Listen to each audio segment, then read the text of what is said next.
Now, Albert Einstein had a quote. He said, imagination is everything. It's the preview to life's coming attractions.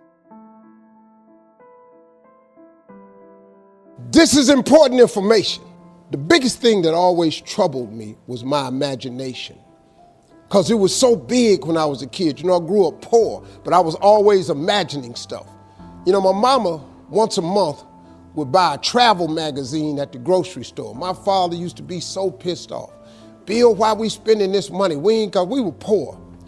She said, Slick, we ain't got no money to take this boy nowhere.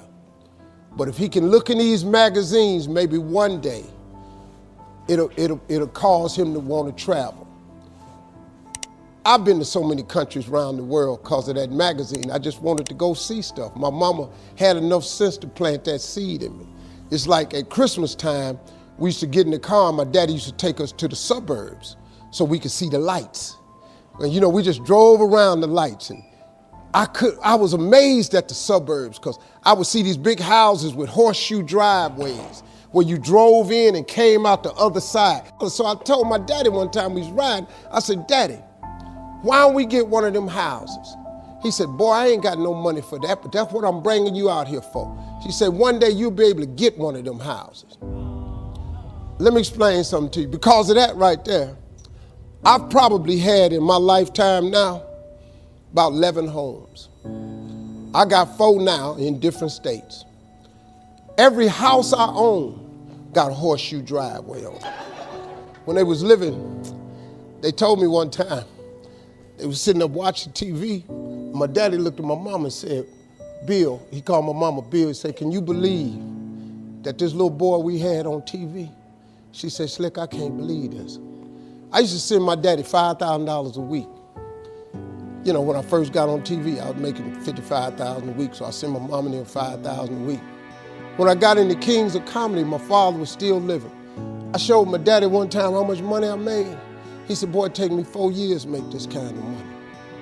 So I was able to give them something with my life. So before my mom and them left this world, I could give them something. I bought them everything, man, houses, cars, furniture. I bought them everything I could think of. I tried.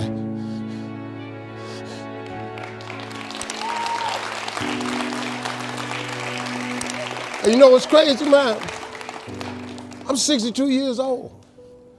I still want them. Be proud of me. I'm still hoping that they in heaven watching me and they see me turn into somebody. That's all I ever wanted. It was in my imagination to take care of them. You just got to believe that. You just got to believe, man. Don't ever give up. Faith is the substance of things hoped for and the evidence of things not seen. All faith is, really, the substance of it is just what you hope for. That's all faith is. It's just real hard hoping. You remember when you was little and you said, I hope I get a bike for Christmas? And you went out there one year and the bike was under the tree? You remember when you said you hope you graduate and you mess around and got a diploma? Didn't you remember when you said you hope you get a job and you mess around and you got a job? Huh? At one point in time, the older you get, this got to start clicking in. That faith is really the substance of things hoped for. That if you hope hard enough, one day you ought to get smart and turn all that hoping into belief. And what is belief? Nothing but faith. And what is faith? Faith is a belief in things that you cannot see. See, this what the part you got to get. The evidence of things not seen. Remember I told you that imagination is everything? It's the preview to life's coming attraction. Man, do you know, now let me tell you the problem with your imagination. Problem with your imagination is you tell it to the wrong people.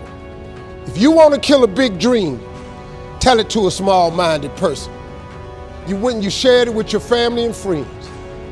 You know what they did? They shot it down. You know why they shot it down? Because they couldn't see it. See, your mom and them, your cousin them, your friends, they don't know. See, you gotta be careful when you share your imagination with small-minded people. Nobody else can see your imagination but you.